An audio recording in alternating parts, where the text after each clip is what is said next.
I never got fired a couple of times, I don't know. Somebody liked me. Look, it was something that I wanted to do. If you didn't want to do it and you didn't love horses, and to be honest with you, my father was a hard taskmaster. You didn't do stupid things or bugger around. When you went to work, you worked.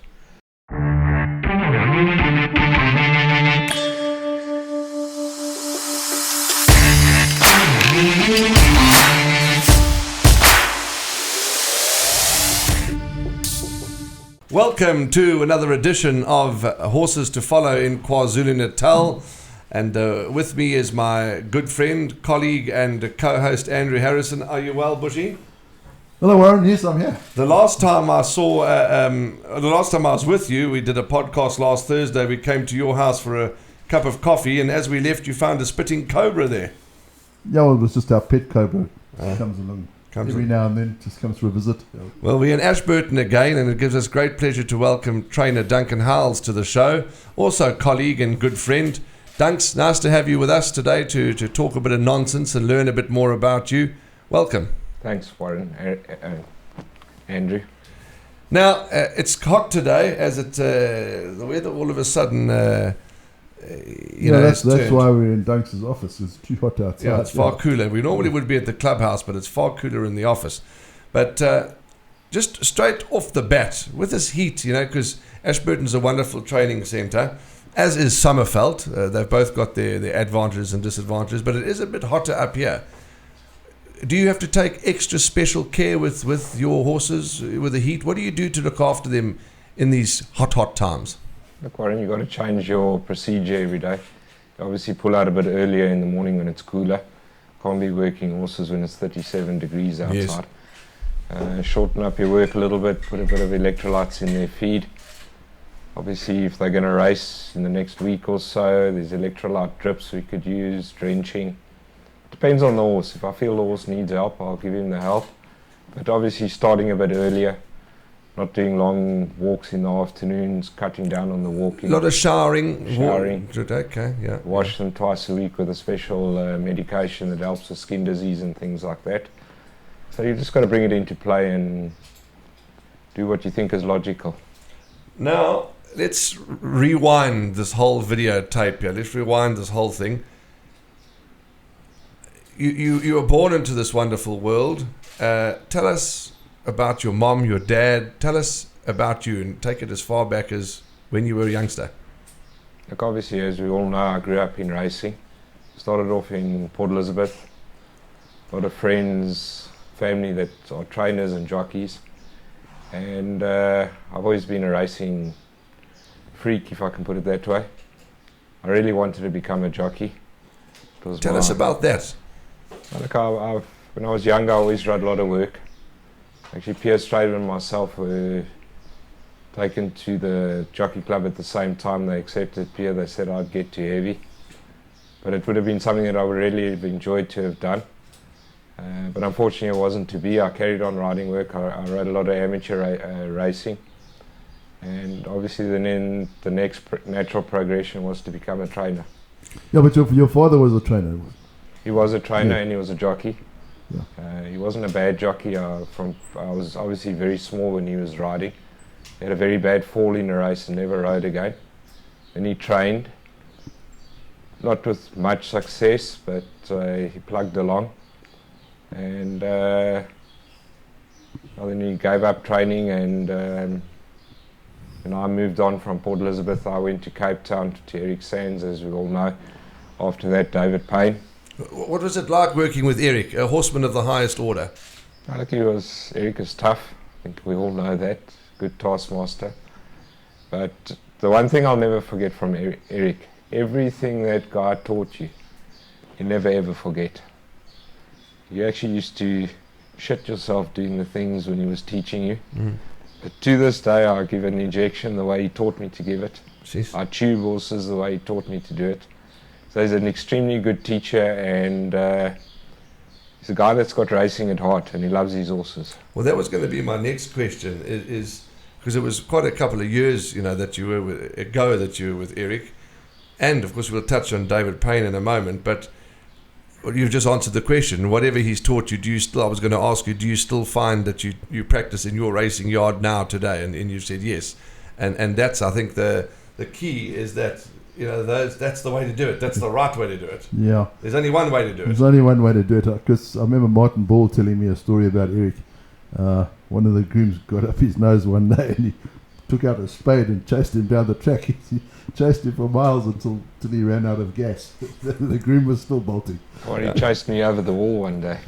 I landed up in Greg Enion's paddock and he asked me, "What are you doing here?" I said, "No, I'm running away from Eric." He said, "Go sit in the office, have a cup of tea, you'll calm down." No, but they were good fun days. And made you strong, made you tough. No, I taught you there's only one way to do it. It's the right way.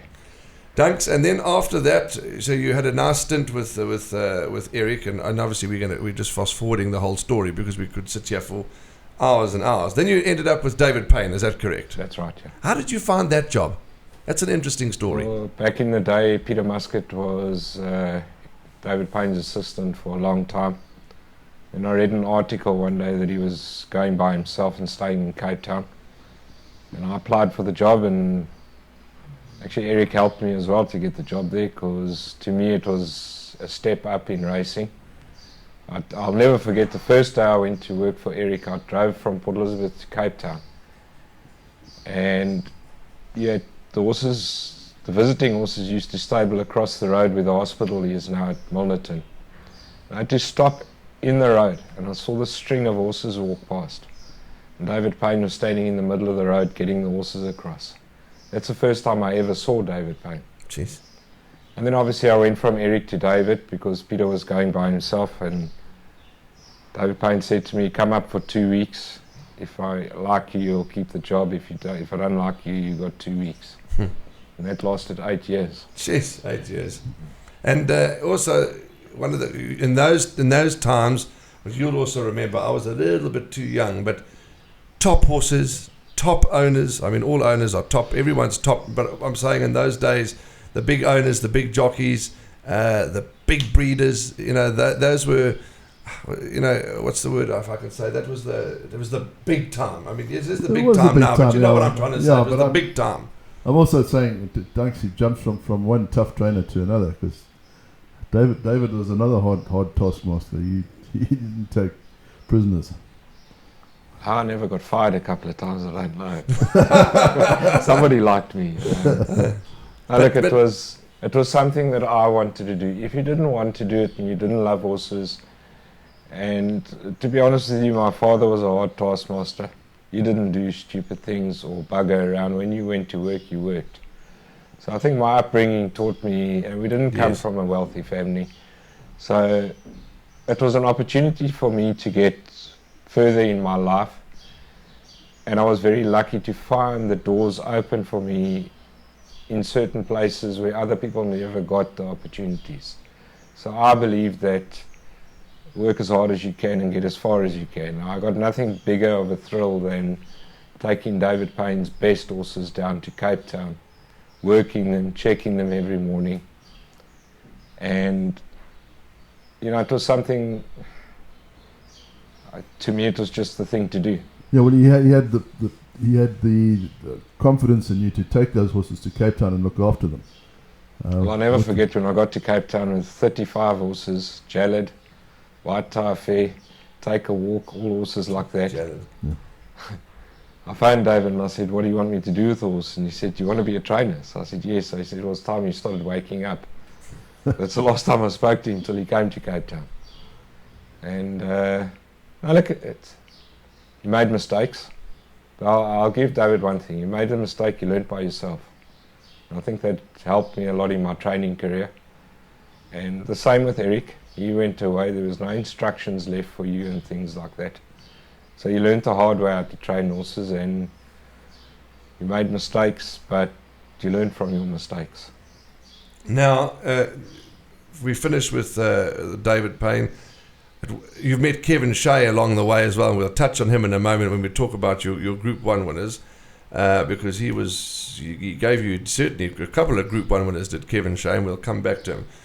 So now, at what stage of your life now did you think, well, of course, you also had Nick Robb in you crossed paths with Nick Robb. So from David Payne, you went to go and assist Nick Robb. Is that correct? That's right. So David Payne had gone to Australia.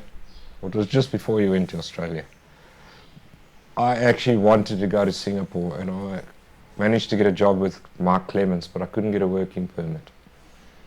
And in the interim, Nick Robb was looking for somebody, an English guy working for him that went back to England.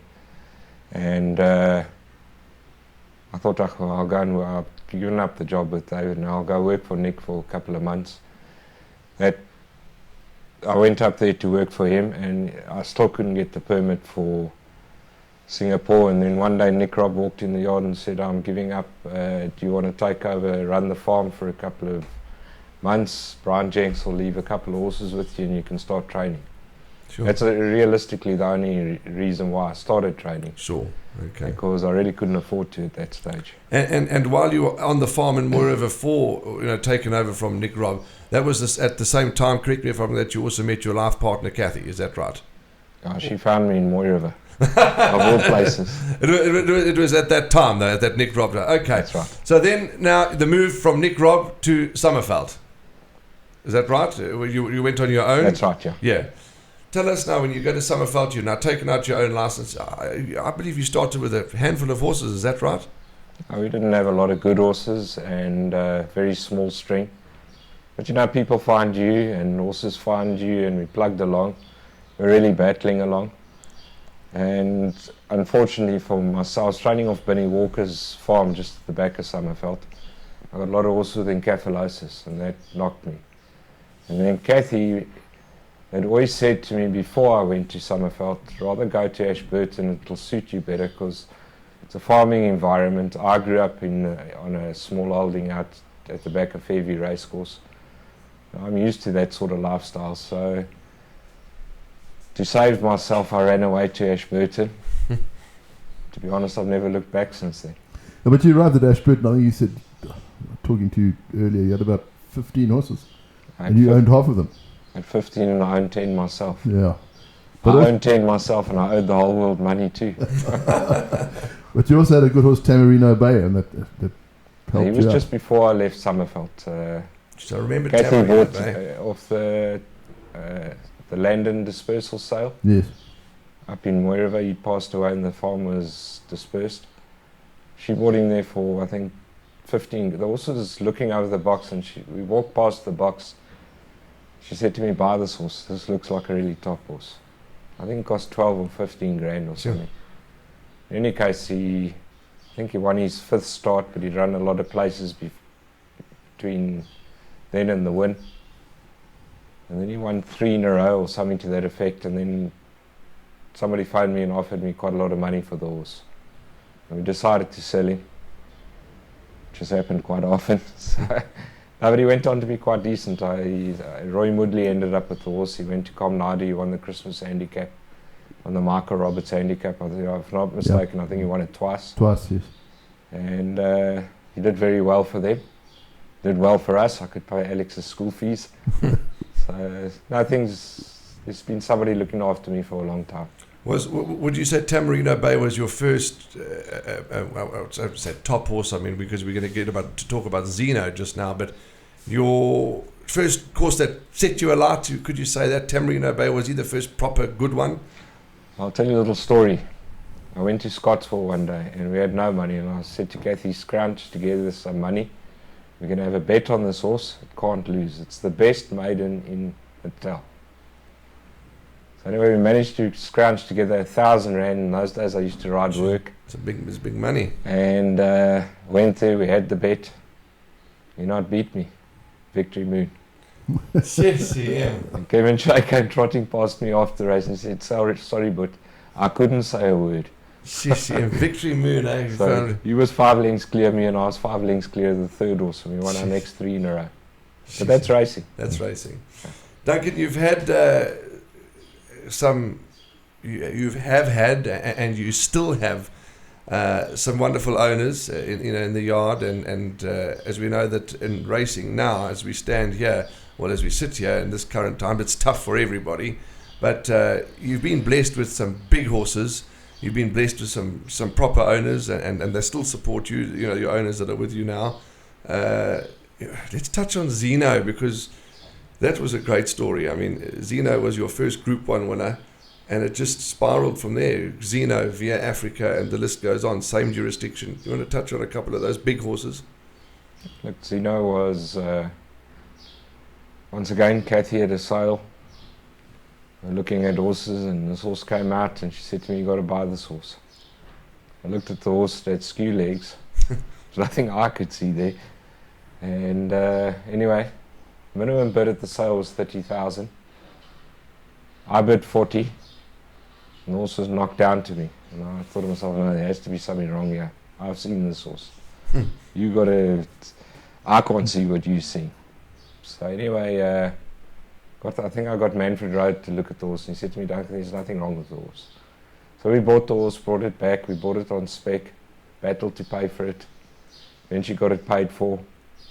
And my good friend Daryl Marisha came to see me and said to me, he's looking to buy a horse. I said, "Well, look, I got this horse here. It's the only one I haven't sold yet. Showing me some nice work. Don't know how good he is." So he said to me, "What's its name?" So I said, "No, it's called Zeno." So he said, "Well, I'll take it."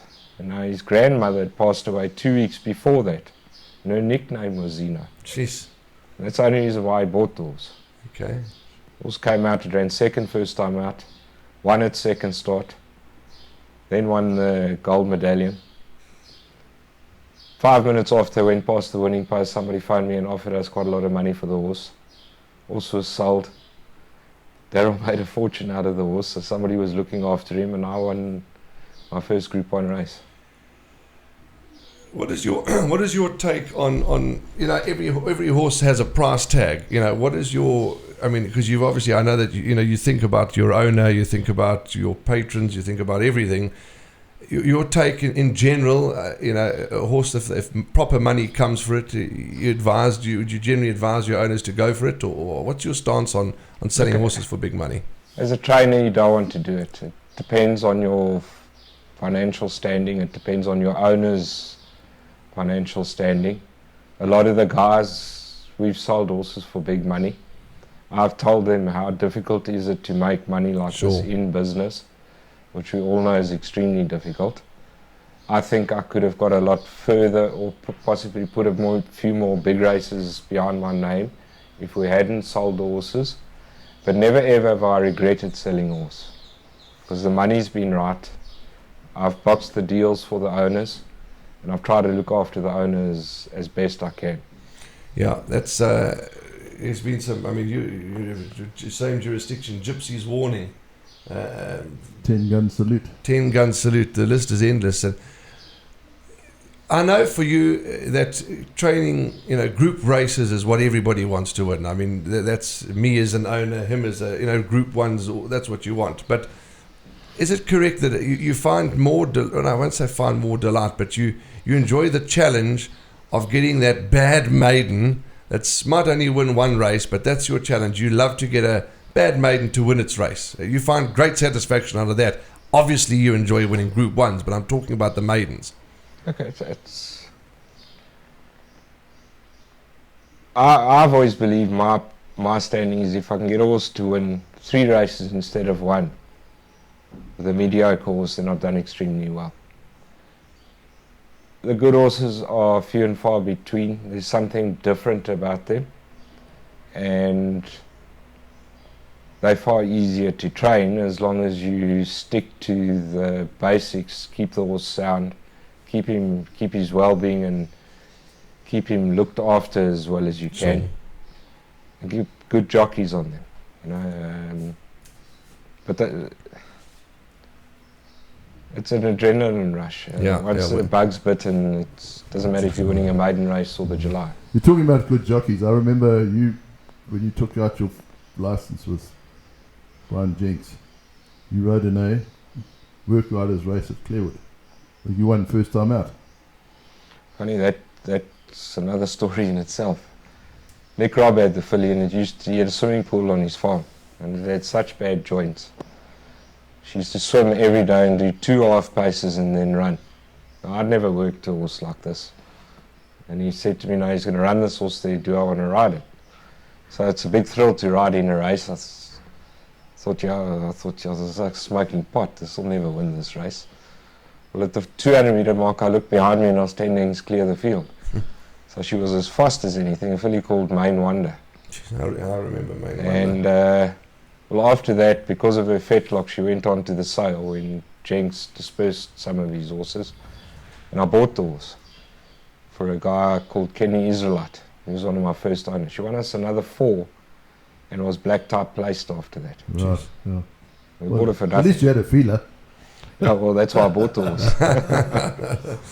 Okay, now, Duncan, let's just change our set here and let's talk about your runners for Sunday.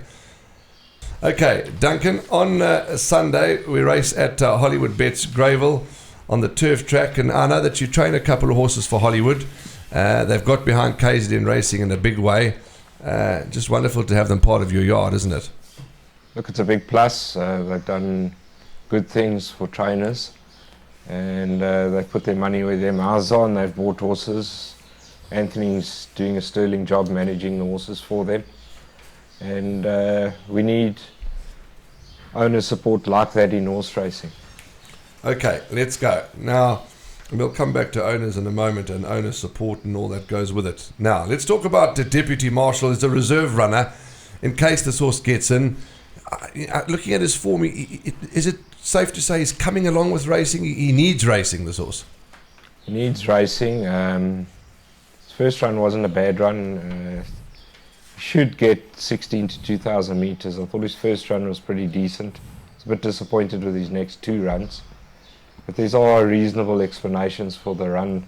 I put blinkers on him now and he's showing some nice work with the blinkers on. Okay, then you've got Captive Gold, who's also a reserve, but we'll just get a comment from you in case Captive Gold gets in. And on her best efforts, if she gets in, she could run into the quartets. She could, yes. Lost her way a little bit, but her last run was pretty decent coming from a long way back. And she could run into the back end of quartets. Now, Laurel Lane is for Vanessa Williams, who's supporting the yard at the moment in a big way, and there's no doubt that you appreciate her support. But she races this in partnership with Garth Reich and the Tate family and Mr. Regnard as well. And she might not be the biggest filly, but her runs of late haven't been the worst either. Could she squeak a place? I think she could show a good improvement on turf. I've just found on the poly track with her, she seems to be out sprinted over the first furlong of the straight and then come on when the race is over. So I think with a nice tough run, 1700, should be staying on nicely up the straight. Horse in the sixth race is named after you, straight up, because you take no nonsense. With you know exactly where you stand, and we'll talk about that as well, because that's what's so good, is there's no nonsense. No nonsense, a bit like you, eh? No nonsense. We don't take nonsense. We don't want nonsense. Straight up, runs in your colours. Much better run last time. Good run, shocking draw. But disappointed, I thought the field might scratch up a different way. Yes. He's also pulls very hard, so I don't know if the draw's going to be in his favour. If he can't settle and if the guy tries to overcome the draw, he's going to have a problem. I wouldn't leave him out of quartets. Who's the pilot? Colin Story. Okay. Yeah, nice Colin Story. He's back. He's running a bit of work. Is he back in KwaZulu-Natal, boys? He's thinking of coming back. His wife's still got a job up in Centurion, but he's planning to come back to ride full time there. Yeah. Okay, well, we wish him all the very best. In the 8th race, you've got Ginger's Path to Glory, which is a horse that Vanessa Williams has bought, I presume, for breeding, but she wants to race it before this filly goes to the paddocks. Lightweight, positively drawn. Have you learned much about this filly? It's a little bit of a hot filly. A nice action. Look, we're not rated to run anywhere near. It's just a case of trying to get into a race that's on turf. I see all the runs in Natal have been on the poly track, I think. Settling, hoping for if she can run within 8 lengths of the winner, I'll be happy with the run. Okay, it gives you something to work with, I suppose, going forward. Absolutely. Okay, and your last runner on Sunday is Wildly in Love, a horse named after all of us in this room, because we are wildly in love, aren't we, Grumpy? With who? Your wife, I should hope. Wildly in Love, a horse that she's got to be better than, we can feel that she's better than her form suggests. She unfortunately bled in a race, and since then I haven't been able to get her back on form. Work at home's pretty decent. I've only kept her going because of COVID-19, and we are a little bit limited as to finding homes for them now. So I'm hoping I can run in the money. She is dropping in the ratings, so I would say a quartet chance. Duncan, I want to go back to thank you for your comments for the runners, and it does look a tough card, but behind you there, where you sit in your office here, is a trophy that's you're going to have to buy a second one because that was a kind gift from one of your owners, and you're going to have to get a second one now because there's, of course, trophies on top of the cabinet. Oh, spit it out. Can you just calm down, please? It's bursting with trophies. I'm going to put you on the spot there. Out of all those trophies and all those winners, which was the most rewarding for you? And I think I might know the answer, but let's see if I'm right. I think the toughest, let's put it this way, Yes. toughest trophy Yes. was the Cape Flying Championship with VA Africa. Okay, all right. Okay, yes. Tell That us was why. the toughest one. We took her down and we were all very upbeat about what she was going to take on and how she was going to beat them, because she was Very possibly good. the best sprinter, 3-year-old filly of her generation. And she got beat first time out, which we all put down to possibly a bad ride or needing the run, and then she got beat second time out, and then the jockey got the blame, and I said, no, there's got to be something wrong here, because I know this isn't the right horse. So anyway, we did a lung wash on her after that run, found out she had a lung infection, and I said to Eric, put the horse on the float. Eric Sands was helping me. I'm sending her home. He said, don't be silly, calm down, let's try a week or two. You don't get excitable, do you? No, not me. Speak to the dustbin in the boat. We're going to get to that. Don't worry, we'll get to that. No, he said to me, calm down, let's see, give her 2 weeks, see if she stops coughing, and then we'll take it from there. And I got a phone call. Sorry, this was all said just before she was supposed to load on the float. Yes. So I went with Eric, his skill, his knowledge. Kept her for 2 weeks, she didn't cough. Eric helped train her and put a lot of work into the horse, and I couldn't be there because I had 100 horses here. Alex, my stepson, was down there with Eric, and we got the horse ready and she was ready to go. And morning of the race, Alex phoned me and said, Duncan, the horse coughed this morning. I said, Alex, do you have to phone me with such a lot of bullshit that I've never heard in my life before? Cough, not cough. It hasn't coughed for 1 week. It's running today. And it chooses to cough that morning. Yeah, no, it gave one cough. But anyway, it was a precious situation. And she was a filly running in the Cape Flying Championship, was a weight for age against Colts. Really wanted to win the race. Kevin Shea was riding her. Got it to the race course, and I think the sales were the night before, and we tanked it up a bit the night before because of all the stress and that. Weren't feeling good. I'll never forget watching the race going through the 800. The sweat was running out of my forehead, and the more I was watching her, I just kept watching the horses behind. And every furlong they went, I just saw horses start to fall away, and the jockey started to pull stick, and Kevin was travelling. It was the hardest Group 1 I've ever had the privilege of training, put it that way. I don't know if it wasn't a Group 1, and one I just want to touch on quickly is 10 Gun Salute won the 1900, is that right? It's changed sponsors. I think it was the Betting World 1900 at that point, and there's the picture up there, which is Tawanda will take some lovely footage of just now. But that was also a satisfying win for you. Tell us a bit more about that. He pulled back. I gave him a run in the in the 1400 Drill Stakes, and he ran a shocking race, and he pulled back muscles in the race. And kudos must go to Bess Shaw. She did a lot of work on him, physio. We worked hard on him. He worked twice a day for 2 weeks. We didn't have a lot of space between the races. Gods were on our side. It poured with rain for that couple of weeks, and Summerveld couldn't work. Ashburton could. And he finished, I think it was a bit of a mudlock, that horse, because he also won the Michael Roberts handicap in the soft. In the soft, seemed to come alive when the ground was soft. But he beat a good field too. Absolutely. I think Tilbury Fort ran second in the July or third in the July that year. Heinrich Kuhn owned it, and nice to have Heinrich still in the yard now, and this, as well as Andre Halpflesch too. A lot of the owners that, and of course you had a lot of success recently for Dave McLean, and you certainly, that cabinet is full and it's bursting. But what I want to ask you now, all of us, whether you're an administrator, whether you're a journalist, whether you're a president, whatever it is in racing at the moment, let's call a spade a spade. We all find ourselves in difficult times, and we've just got to fight on. What's your piece of advice that you can give the viewers and your colleagues and your friends and all of us? Because at the end of the day, we're all in the game that we love so much. We're all in it because we love it, but of course we all earn a living. It's our profession. But we do find ourselves in a tough situation at the moment. And what keeps you going? What keeps you fighting back for more? Look, Warren, there's a lot of things involved at the moment that you've got to think out the box. I mean, you've got to look after your staff. I can't just turn around and say, oh, things are bad, I'm turning it up now. I lost a big client a year and a half ago. Things haven't been easy for me. I haven't sat back and cried about it. Well, I cried for a while, but I've got out of it, and I've decided I've come a long way in racing. I'm not going to let it get me down. I just feel that racing needs to work together. The separation between operator, trainer, jockey, groom, owner, it's too big. Correct. We need to sit down. At the end of the day, the bottom line is no owners, no horse racing. They're not the focal point. Everybody else has become the focal point.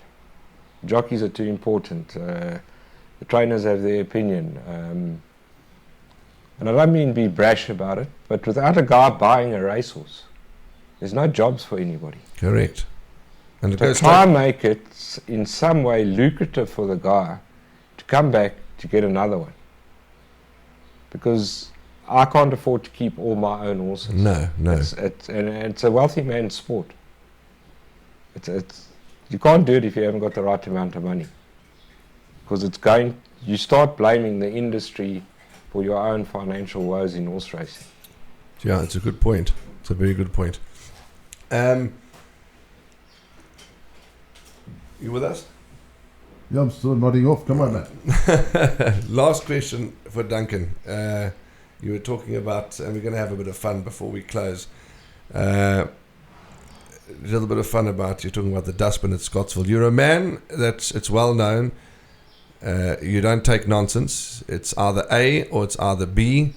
You've got a very competitive streak, and that's maybe why your trophy cabinet is so full behind you, because you want to win. And I've often stood with you, as has Andrew, as has Tawanda, as has the team, when you've run second or third sometimes, and you don't like it. You want to perform for your stable, you want to perform for your patrons. It's maybe as you got older you might have mellowed, as you say. You chased Craig Zacchi and Gavin Lorena out the ring when they were apprentices. Is that right? Yes, I did. But I didn't have any work ethic. No, it's the truth. And I was waiting for this question. I'm very proud that those guys started with me. Yes. And became something. Absolutely. I think it's very important. You're not going to become anybody in this industry if you let your attitude get ahead of yourself. You can't stop learning. I learn new things every single day. And I can be very hard on it. And if I'm wrong, I will apologize to the people that I've said it to. I've had big barneys with Anton Marcus. I don't care that he's Anton Marcus. I've got a job to do. I have to prepare my horse to the best of my ability for my client that is paying me to race his horse for him. So if I upset people along the way, tough tacky. My job is to look after my owner and his horse. His horse first, and then him. Sure. And if I feel something's interfering with that, I will have my say. And you'll let them know. And I don't see that there's anything wrong with it. Yeah. Because this has been blood, sweat and tears and hard knocks when you feel that you've done nothing wrong. But you've got to take them. Yeah. So I've got to take them, the other person don't. Yes. It's a boxing ring out there. Yeah, absolutely. You want to win, and there's only one winner in a race. And on a race card of 200 odd runners, There's only 8 or 9 races. Winners. Yeah, So do you know how difficult it is to win a race? So true. If you think Yeah, of but it, most people don't even think about it that time. it's a good point. You know, you take, well, now with the fields cut down, I mean, you 14 runners in a race, there's only one winner. Absolutely. You know, what about the other 13 Yeah. owners? They also thinking, geez, you know. The difficult part about Yeah. horse racing is that, and maybe I'm talking out of turn, but people look for your bad points, they don't look for your good points. Yeah. And there's a lot of good trainers out there. But to hear continuously be knocked for your bad points gets to you after a while. Yeah, absolutely. Instead of somebody turning around and saying, hey, like a jockey or like apprentices that have worked for me, hey, you're not doing your job properly. If you don't think, you're not going to go anywhere in life. Sure. And when they actually start to think, they actually go somewhere in life. Absolutely. What makes a champion? People that think like that. Yeah, yeah. And you've had some, you'll know, I mean, I'm just off the top of my head, Sean Veal, Gavin Arena, Craig Zaki, Muzieni, you've got still to this day, and I'm forgetting a few others, Donovan Dillon, they've all come through the ranks, and I mean, it's absolutely fantastic. You know what, they get the needle with me and they brush me off, but everybody comes back to it's fight not another that. day. I don't mind that, because I'll get a good horse and I want to ride it. And it's not that either. It's what it is for me to get the satisfaction to see that guy like Craig Zaki winning Group 1 races. Yes. Yeah. Anton Marcus. We worked together with David Payne. Kevin Shea, who did as well as he did. Started with David Payne. I got him the job, and I remember David said to me, he said, why do you want the soak riding here? Look where the guy look what he could achieve putting that skill that he had, which he was a natural talent at. Yes. Look where he got to. Yeah, absolutely. Well, it's wonderful because we could sit here and talk for 5 hours because and I could tap you for question after question after question, but we've got to come to a close soon, you know. And we've gone through the runners, and it's hot, and it's been wonderful, Duncan. You've got a lovely story, and as I said, we could even do part 2 and part 3, but maybe we'll have to wait for the winter. Well, it's either 40 degrees or -6 in this beautiful part, Ashburton. But yeah. Duncan, all that's left is us is to wish you well, and as I said, we're all in racing at the moment are under a bit of a hard ride, but thank God, you know, we all love it, we're sick for it, and we're going to keep grinding and keep fighting to keep it going, and may the yard go from strength to strength. And I don't know if there's anything else to add. I mean, you're at Ashburton every single day. I'm just worried about the dustbin at Scottsville. He's going on They moved it. Before we wrap, let's quickly tell on that story. Why not? We'll keep it censored before we wrap. So, you know, well, you were there. I mean, remember that day? I mean, and at least the dustbin took it, not anything else. Because we had 3 runners. We had 3 runners on the day. And I remember you told all your owners that you think they could win, take the treble. You know, you and I and your friends, we'd all had 100 rands, etc. Long story short, the first one won, the second one won, and of course the third one now. The third one won by 5 lengths. Oh, that's right. That was the day. Won by 5 right, lengths, yeah. And they declared a false start, and then they declared your horse a non-runner or disqualified, or the race was declared null and void. the race was declared correct. The race was declared null and void. So the third and last leg of the treble for everybody, mainly the owners and everyone, to win a few bob. And that was the day that I could see that Duncan went red. We all know a lot of fiery red heads. And that dustbin got it. Always watch Duncan when his ears start to glow. Yeah, when the ears start glowing, you know you've got to bail. You bail, yeah. But that's with Dunks, as he said, there's no, you know exactly where you stand with them, and that's great. Do you remember the day that Randall Simons went to the front on Baltic Amber? I do remember. That was a lovely, I mean, I'll never forget. It's another big halfway around the story. turn, I said, what the effing hell is this oak doing? Came home by 5. Yeah, we were all standing at Scottsville because we had a share in the horse, and it was Dean Latimer also. Anyway, and he said, whatever you do, don't go to the front. Gates open, bing, he's in front. And the whole way around the track, Duncan was using his colourfulness and saying, what is this dreadful chap doing? How dare he go disobey instructions? Terrible ride, what is he doing? And he was moaning all the way. He said at the 200, he said, it's going to stop now, it's going to can never win. As it went past the line, he said, I told you, great ride. So that was a good story with Baltic Amber. But as I said, we could sit here for hours and hours and hours. But it's been glorious. I hope you've enjoyed this podcast. Thanks to Andy. We're in Ashburton Training Centre. Duncan, all the best to you and your whole family and your team. And let things go from strength to strength. And thank you for your time. Thank you. Well, I'm a blinker strike. Oh, Jesus. Blinkers first time. You look like something out of Star Wars. Star Wars, okay. The Jabberwocky. Blinker strike, and the game's on. So there we go. There's some lovely blinkers. A lovely, lovely, lovely discussion with Duncan. In fact, we got so enthralled and so deep into the conversation, we asked him about his runners, but we forgot to go through our selections. Well, there'd probably be a few blokes celebrating. Yeah, there'll probably be a few people saying, thank goodness they haven't given us selections. Let's stick them out quickly. Let's go. Race 1 on Sunday, Hollywood Bets Gravel on the turf, 12:15. What do you like and why? I've gone Boogie Shoes. Gary tells me he's done a little bit of tweaking on the equipment and is expecting a big run.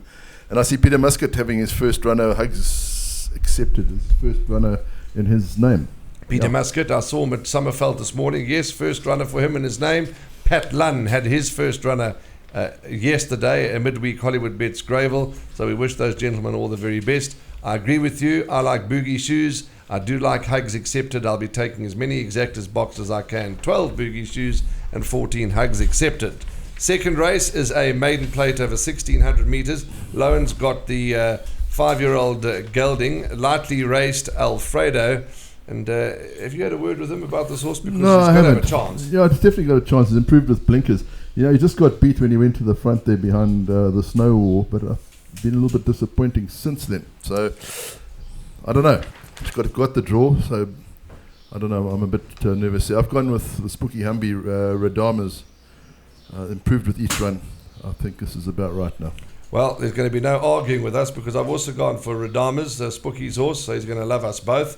Number 7, Gazala Gallop is my lurker for the race. I'm expecting a big run from this handsome colt by Karari. The third race, the maiden plate, over 1,700 metres. I've gone with number 1, Q for You, positively drawn, although the form line with Pinch Me is good, but the form line with Snatched is okay. But I'm going with Q for You, this filly, but it's by no means as easy as that. Yeah, and I think it's quite a tricky race. I mean, a lot of these horses have been sprinting, and now they're going a bit of ground.